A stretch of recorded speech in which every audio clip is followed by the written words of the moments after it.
Qué bueno que ya llegaste. Vamos a empezar con el tema que corresponde a la clase del día de hoy, son las tendencias mundiales. Vamos a encontrar básicamente dos importantes tendencias a nivel internacional que generan muchos conflictos y también generan oportunidades para los diferentes países. La primera tendencia de ellas, la primera de ellas ya la hemos comentado, a manera de un antecedente, es el separatismo. Algunas naciones buscarán separarse de la antigua formación política que tenían y de esta forma crear nuevas entidades políticas. Los ejemplos que vimos en el periodo cuando termina la Guerra Fría están enlistados en esta lámina. Por ejemplo, recordarán ustedes el tema de la República Checa, República de Checoslovaquia, que se va a formar en dos naciones, la República Checa por un lado y Eslovaquia por el otro. El caso de esa primera nación, ese primer separatismo será sin violencia.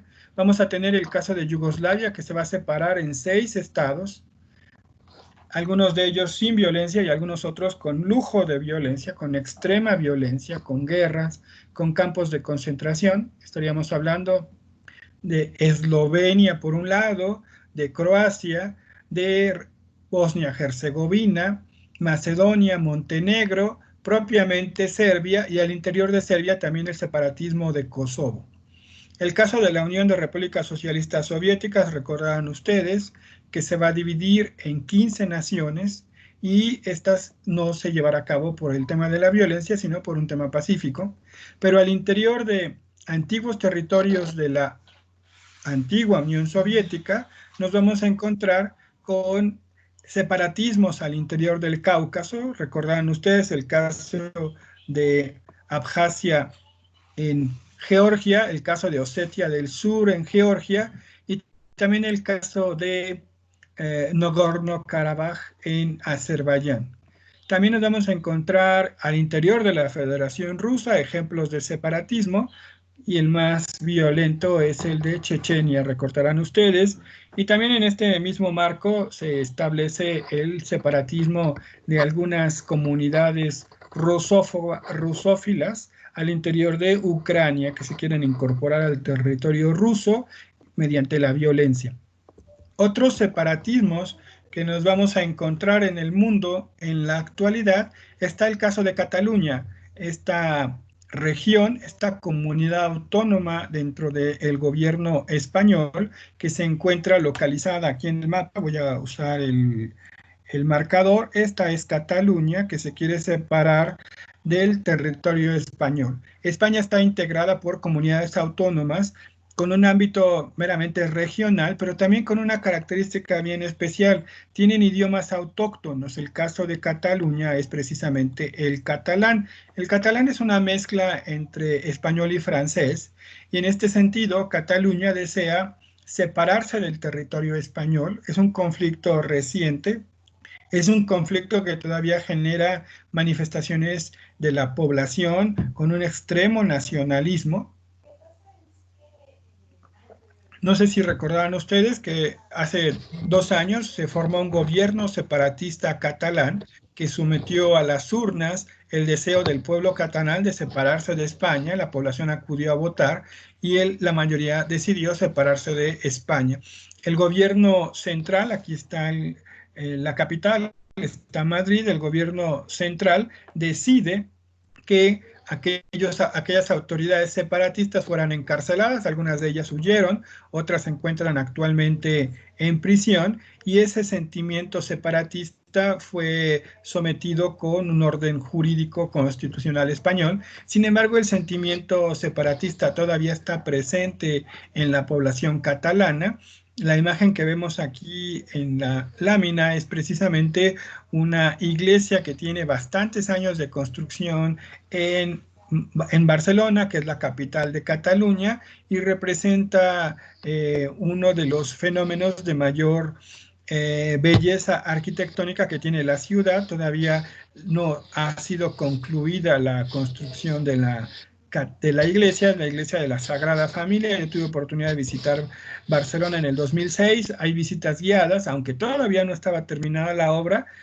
se da la oportunidad de ingresar a algunas de las partes ya concluidas, 2020, y todavía físicamente no está completamente construida, y valdría la pena señalar que no es la Catedral de Barcelona. La Catedral de Barcelona es una iglesia gótica.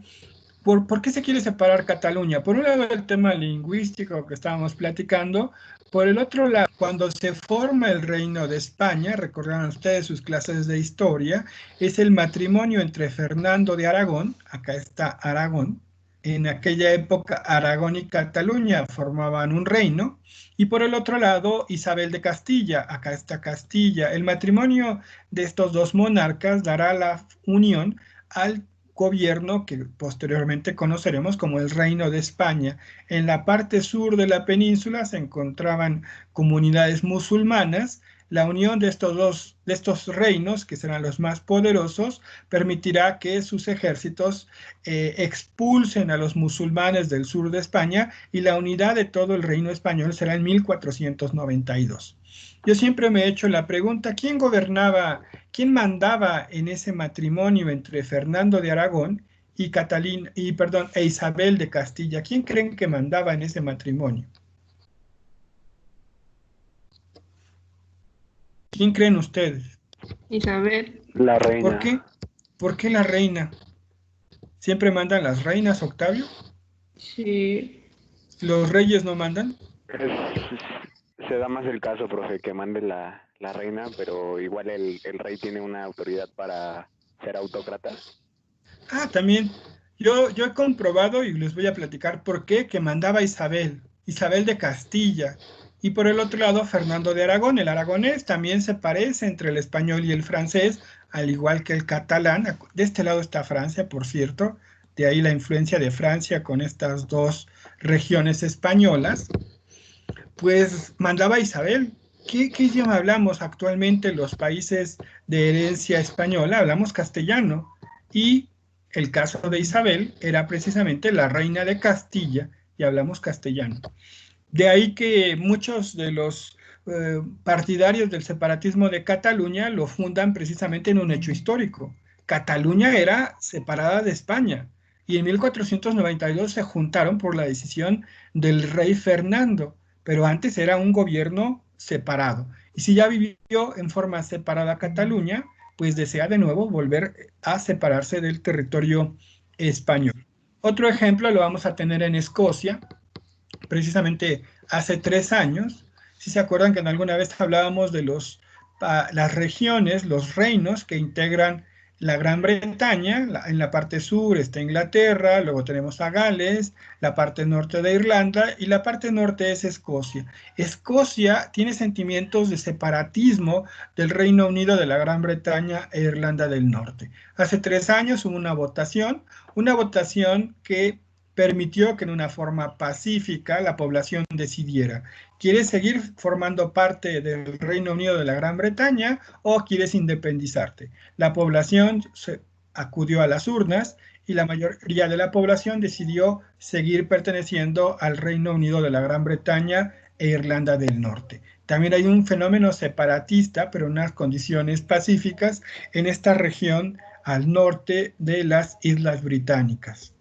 Otro fenómeno que también estaría enmarcado en este aspecto separatista es el famoso Brexit. Brexit está formado por la palabra exit, que es salida en inglés, y por la Bret de Gran Bretaña, Great Britain. En este caso es un fenómeno que tiene como objetivo la separación de el Reino Unido de la Gran Bretaña de la Unión Europea. La Unión Europea la voy a comentar un poquito más adelante en esta misma ocasión, y aquí se lleva a cabo una votación. En la parte superior de la lámina vemos el resultado de la votación. Es un fenómeno que se dio también hace 3 años, y la mayor parte de la población del Reino Unido de la Gran Bretaña decide abandonar la Unión Europea. Hubo un proceso de negociaciones entre las autoridades británicas y las autoridades de la Unión Europea, y en febrero de este año se concretó precisamente la salida de la Unión Europea por parte de la Gran Bretaña. Ahorita vamos a platicar del tema en qué consiste eso de la Unión Europea. Otro fenómeno que también nos vamos a encontrar a nivel internacional, otra tendencia, es la tendencia de la integración. Parece contradictorio porque algunos se están separando y lo han hecho por violencia, lo han hecho por guerra, lo han hecho en forma pacífica y no han prosperado en esos procesos de separatismo. Algunos sí, pero también hay un fenómeno de integración. Se quieren unir las naciones. Es un fenómeno que en términos prácticos es una contradicción si lo comparamos con el anterior.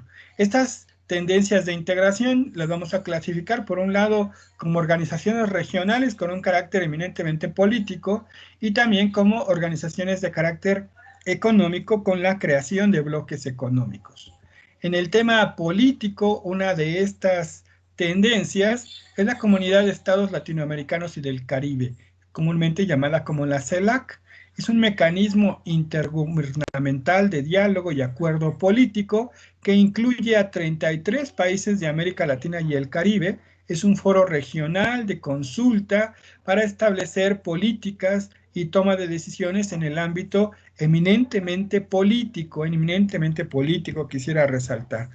Esta CELAC está formada por países de América Latina y el Caribe. Prácticamente, si lo vemos desde una perspectiva geográfica, estaríamos hablando de todos los países que se encuentran al sur de Estados Unidos hasta llegar a Argentina y Chile en la parte sur de América Latina y todos los países que forman el Caribe. Nos vamos a encontrar países de lengua española, Brasil por el caso del portugués, países que hablan inglés, países que hablan francés, incluso países que hablan holandés. En un estricto orden alfabético, aquí tendríamos a los 33 países que forman la CELAC y tendríamos Antigua y Barbuda, que se encuentra en el Caribe, Argentina en América del Sur, Bahamas, Barbados, que se encuentran en el Caribe, Belice, que se encuentra en América Central, al sur de la frontera con México, Bolivia, Brasil, Chile y Colombia, que se encuentran en América del Sur, Costa Rica, que está en Centroamérica, Cuba, Dominica, que se encuentran en el Caribe, Ecuador, que está en América del Sur, El Salvador en América Central, Granada en el Caribe, Guatemala en América Central, Guyana, que se encuentra en América del Sur, al norte de Brasil, Haití, que se encuentra en el Caribe, está Honduras, que se encuentra en América Central, Jamaica, que se encuentra en el Caribe, México, ustedes ya saben dónde está, Nicaragua y Panamá, que están en América Central, Paraguay y Perú, que están en América del Sur, República Dominicana, Santa Lucía, San Cristóbal y Nieves, San Vicente y las Granadinas, que se encuentran en el Caribe, Surinam, que se encuentra al norte de Brasil. Esta es la nación que habla holandés, que se encuentra en América del Sur. También tenemos a Trinidad y Tobago, que está en el Caribe, y Uruguay y Venezuela, que se encuentran en América del Sur. Tendríamos a continuación otra organización, también en el ámbito de una organización de carácter político, y aquí tendríamos la Organización de Cooperación de Shanghái. Es una organización intergubernamental que tiene su fundación el 15 de junio del 2001 y está formada por la República Popular de China. Tiene el nombre de esta ciudad china porque ahí se llevaron a cabo la fundación y de ahí que toma su nombre. También está formada por Rusia, Kazajistán, Profe, Kirguistán. Mande. ¿le puede regresar 2 diapositivas antes, por favor? ¿Esta? No cambia. ¿Mande? Una más. ¿Esta? Es esa está buena. A ver. Vale, muchas gracias, profe. ¿Ya me adelanto a donde estaba? Por favor. Sí. Entonces decíamos que está la República Popular China, está Rusia, Kazajistán, Kirguistán, Tayikistán, que son los fundadores en el 2001, Uzbekistán se va a incorporar posteriormente y también lo va a hacer India y Pakistán en el 2016. La Organización de Cooperación de Shanghái tendría entonces estos países que los vamos a ver distribuidos en este mapa. Tendríamos, por ejemplo, la extensión territorial mayúscula que tiene Rusia, que también tiene China, y tendríamos también a otros países que estarían participando con gran extensión territorial, como el caso de Kazajistán y también la India. Al interior de la llamada Asia Central tendríamos a Kirguistán, Tayikistán y Uzbekistán, que están aquí ubicados, perdón, y también tendríamos el caso de Pakistán. Los que están en color amarillo son observadores, como Mongolia, como Irán y como Afganistán, serían los observadores, y también tendríamos a socios en el diálogo, tendríamos a Turquía y a Bielorrusia, y también aquí al fondo tendríamos a Sri Lanka. La Organización de Cooperación de Shanghái tiene fines políticos y sobre todo en materia de seguridad, la previsión en cualquier momento determinado de separatismos o también de futuros brotes terroristas en esta región del planeta. Esa sería la función de esta Organización de Cooperación de Shanghái. Y ahora sí, vamos a las organizaciones de materia de integración. Integración ahora desde el punto de vista económico, esta que les comentaba hace un momento que la íbamos a mencionar.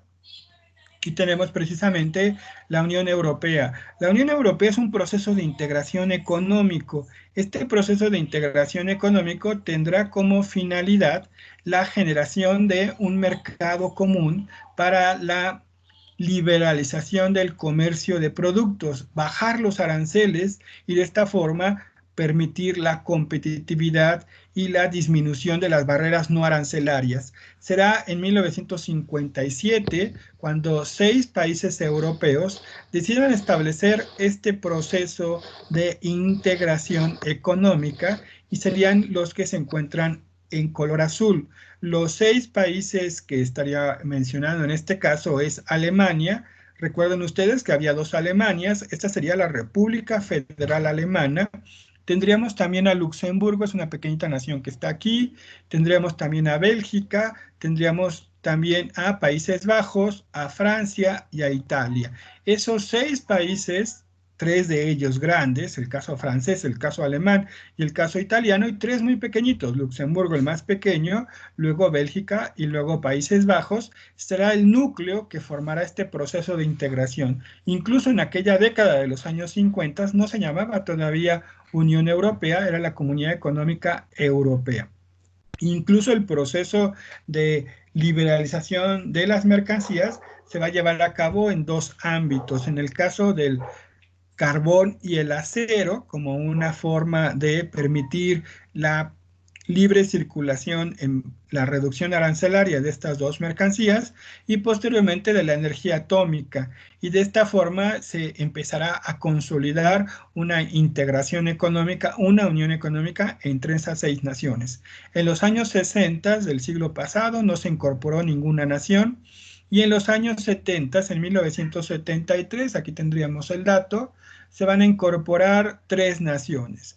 Por un lado, el Reino Unido de la Gran Bretaña, que se sale este año, en el 2020, pero en 1973 se suma a este proyecto económico. También Irlanda se suma en el 73 y también Dinamarca.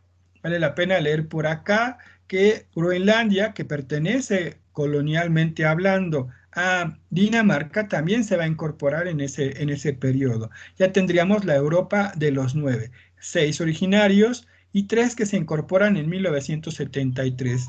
En 1981 se incorpora Grecia, y aquí estaríamos hablando entonces de la Europa de los 10. Y en 1986 se va a incorporar España y Portugal, que estaríamos hablando de la Europa de los 12. Esa Europa de los 12 incluso ya se vislumbra el concepto de Unión Europea. Y en estas circunstancias, los 12 países en aquel año de 1986 incluso diseñarán su bandera. La bandera de la Unión Europea es un fondo azul con un círculo formado por 12 estrellas. En aquel lejano año de 1996 se pretendía establecer que cada estrella representara a un miembro de la Unión Europea. Sin embargo, alguien por ahí les dice, oigan, ¿y qué pasa si integran más países a la Unión Europea? Pues se van a integrar más estrellas a la bandera. Pero ¿a quién se parecerían? ¿A quién se parecerían si ponen una estrella cada que se integra alguien más. ¿A quién se parecería? Dejen ustedes el fondo azul, ¿a quién se parecerían? ¿A Estados Unidos? Efectivamente, Estados Unidos, que la bandera de Estados Unidos también son estrellas y cada estrella representa un estado de la Unión. Actualmente son 50 estados y en estas circunstancias obviamente que la idea de tener un estado más miembro de la Unión Europea dentro de su bandera la dejaron de lado y se queda exclusivamente la bandera con las 12 estrellas. Por ahí hay otra versión donde establece que estas naciones, hay algunas católicas, hay algunas protestantes. En este sentido, incluso Grecia, que es ortodoxa mayoritariamente, son religiones de origen cristiano. Y uno de los simbolismos del cristianismo es el número 12, Jesús y sus 12 apóstoles, las 12 tribus de Israel, si nos vamos al Viejo Testamento, y estaría conservándose ese simbolismo cristiano con sus diferentes versiones, católicas, protestantes u ortodoxas, en el concepto de la bandera europea. Posteriormente vamos a tener la unificación alemana, que ya la habíamos platicado aquí en alguna ocasión. Se va a incorporar la República Democrática Alemana al territorio alemán, va a crecer en cuanto a territorio y población, no integrantes porque es una misma nación. En 1995 sí vamos a tener una ampliación de la Unión. Por un lado Suecia, por otro lado Finlandia y por el otro lado Austria. Estaríamos hablando de que el siglo XX, la Unión Europea lo termina con 15 integrantes. El gran crecimiento de la Unión Europea va a empezar en el siglo XX. En el 2004, algunas de las naciones que hemos platicado precisamente con el fin de la Guerra Fría se van a sumar al proyecto europeo.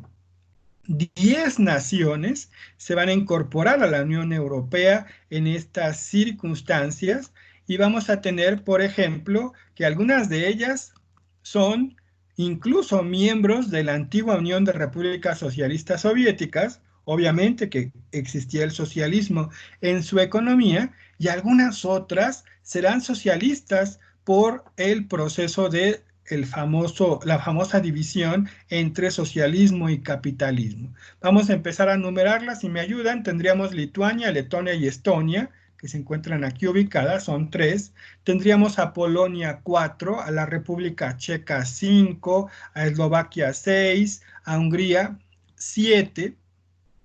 Tendríamos a Eslovenia 8. Esas serían 8 antiguas naciones socialistas o las 3 bálticas, miembros de la antigua Unión Soviética. Tendríamos 8 naciones que se suman en el 2004. Malta, que fue una antigua colonia británica, sería la 9, no fue socialista, y de este lado a Chipre, que fue una antigua colonia turca y luego también una colonia británica. 10 naciones se suman al proceso europeo y en esta Unión Europea, como la canción de los gatitos, que tenía yo un gatito y se fue, luego tenía 9 y luego 8 y luego 7, aquí es al revés, tenía yo 15 y ahora tengo 25 naciones en la Unión Europea. Una gran crítica que se hace a este proceso de integración en este contexto del siglo XXI, no es lo mismo sumar economías grandes como Francia, como Alemania, como Italia, las fundadoras, o la Gran Bretaña en los años 70, y a sumar economías con graves problemas económicos, con graves carencias, con graves situaciones de desigualdad, o economías relativamente muy pequeñitas como Malta o como Chipre. Esa sería una grave crítica a la Unión Europea en el siglo XXI. Posteriormente vamos a tener que en el 2007 se van a incorporar 2 naciones más en el ámbito de las antiguas, el antiguo socialismo. Tendríamos por un lado a Rumania y por el otro lado a Bulgaria. Estaríamos hablando de la unión de 27 naciones europeas y finalmente en el 2013 tendríamos la incorporación de Croacia, que también la hemos mencionado aquí en esta materia con el separatismo yugoslavo. Fíjense la contradicción, se separa del proceso nacional yugoslavo Croacia, pero se integra a la Unión Europea. Obvio, es una integración desde el punto de vista económico, no político. Es una unión de las economías de estas 28 naciones en una forma de mejoramiento de la actividad económica a nivel internacional. Si sumamos la economía de las 28 naciones de la Unión Europea, es la economía número 2 del mundo. Ya lo comenté, en febrero de este año se ha separado el Reino Unido de la Gran Bretaña y tendríamos una Unión Europea de 27 economías. Se ha separado la Gran Bretaña de estas 27 economías y ya no tiene ningún compromiso desde el punto de vista de la disminución arancelaria ni de ninguna otra de las ventajas que se habían establecido en el modelo de la Unión Europea. En estas condiciones nos vamos a encontrar que no hay pesimismo por el sentido de la separación del Reino Unido de la Gran Bretaña. Al contrario, hay países formados que quieren incorporarse a la Unión Europea. Uno de los socios que durante muchos años ha pedido su incorporación a la Unión Europea, lo tenemos de este lado, es el caso de Turquía. Turquía desde los años 70 ha pedido su ingreso a la Unión Europea y no ha sido aceptado. Las antiguas repúblicas yugoslavas han pedido su ingreso a la Unión Europea. Serbia, Macedonia, Montenegro, Bosnia-Herzegovina ha pedido su ingreso a la Unión Europea e incluso esta nación africana, Marruecos, ha también tentado la idea de incorporarse a la Unión Europea. En este sentido, el separatismo británico, con el famoso Brexit, no desincentiva que otras naciones quieran incorporarse al modelo de la Unión Europea, una integración económica. Otra entidad a nivel internacional que también representa este modelo de integración desde el punto de vista económico es el Foro Económico Asia-Pacífico, por sus siglas en inglés, APEC. Este foro tiene como origen 1989 e incorpora en una mesa de negociación, se reúnen cada año los líderes de estas economías y su objetivo es precisamente fomentar las actividades económicas en el ámbito del Océano Pacífico. El Pacífico, aquí lo vamos a dividir en 3 continentes. Por un lado, el Pacífico Asiático, el Pacífico en Oceanía y también el Pacífico en las naciones de América. En su conjunto tendríamos 19 naciones que forman el Foro Económico Asia-Pacífico.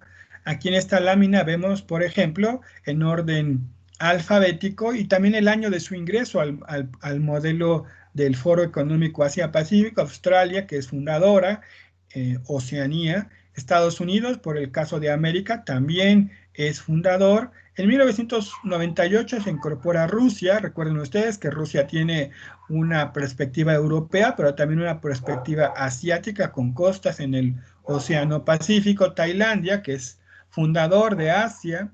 Brunei de Asia, que es fundador. Canadá, América, que es fundador. Chile se incorpora en el 94 y representa al continente americano. República Popular China se incorpora en el 91 y representa a el continente asiático. Corea del Sur en el 98 representa al continente asiático. Aquí también vamos a tener a Filipinas, que es fundador en Asia, Indonesia, que es fundador en Asia, Japón, que es fundador en Asia, Malasia, que es fundador en Asia, México se incorpora en 1993, Nueva Zelanda, que es fundador en Oceanía, Papúa Nueva Guinea, que está en Oceanía en el 93, y tenemos finalmente a Perú, que se incorpora en el 98, Singapur, que es de Asia, que es fundador, y Vietnam, que se incorporará en el 98. 19 economías de América, de Asia y de Oceanía. El Foro Económico Asia-Pacífico tiene algunas características. Por ejemplo, no admite a cualquier país dentro del foro, tienen que ser economías con franco crecimiento económico. Obviamente que la primera característica es que tengan costas en el Pacífico y la segunda que sean economías con franco crecimiento. Con todo respeto, por ejemplo, Nicaragua tiene costas en el Pacífico y no es miembro de APEC y nunca ha pedido su ingreso a APEC porque no lo van a permitir ingresar a APEC. Por ejemplo, Camboya, que es de Asia, también tiene costas en el Pacífico y no le van a permitir su ingreso porque no es una economía en franco crecimiento. Corea del Norte también tiene costas en el Pacífico y tampoco ha pedido su ingreso porque no es una economía en crecimiento en la región de Asia-Pacífico. Otro elemento que también representa este fenómeno de integración desde el punto de vista meramente económico es el famoso G20. Es el grupo de las 20 economías más importantes del mundo y en este grupo tiene como su origen en el 2001 la incorporación de estas economías para tener un foro de diálogo no solo con temas políticos, sino también con temas eminentemente económicos. Las reuniones se llevan a cabo en forma ordinaria y cuando hay una situación de emergencia, por ejemplo, la que tenemos actualmente, se ha convocado a principios de abril a una reunión del G20 y los líderes lo hicieron a través de estos mecanismos de videoconferencia.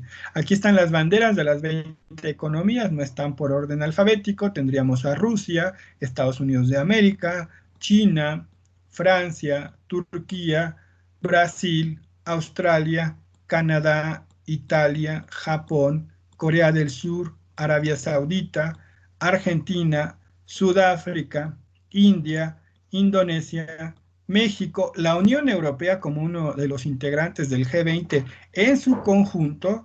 También tendríamos el caso del Reino Unido de la Gran Bretaña y Alemania. El G20 representa a las 19 naciones con las economías más fuertes del mundo y a la Unión Europea como un conjunto de naciones.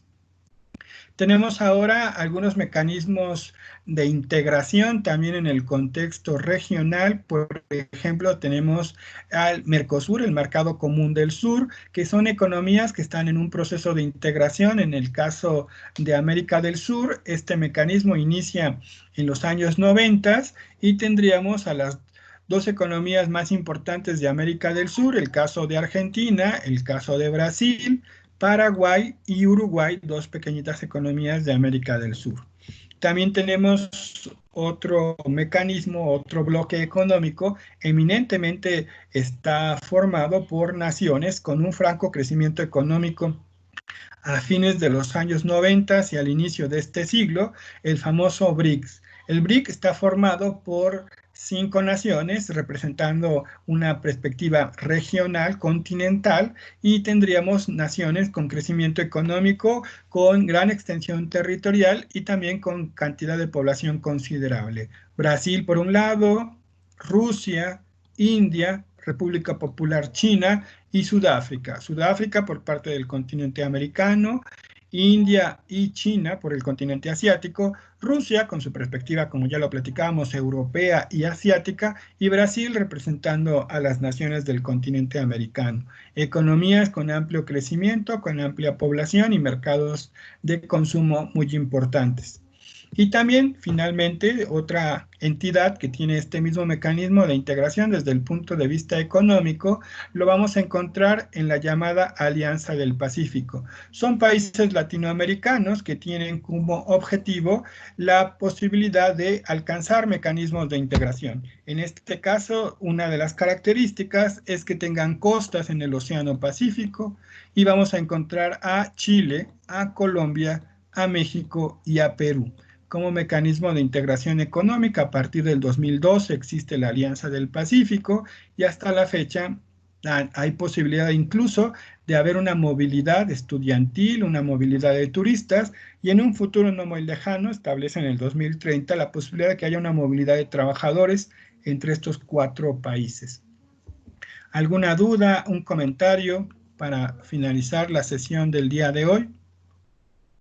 Con estos problemas técnicos, ¿no? No, profe. Pues nos estaríamos viendo mañana, muchachos. Que les vaya muy bien, que descansen. Igualmente. Gracias. Gracias, profe, igual. Sí. Sueño bonito. Igualmente. Bye, profe. Gracias, profe, Bye. igualmente. Hasta luego. Adiós, Hasta profe. luego. Muchas gracias, Bye, profe, que profe. descanse. Igualmente.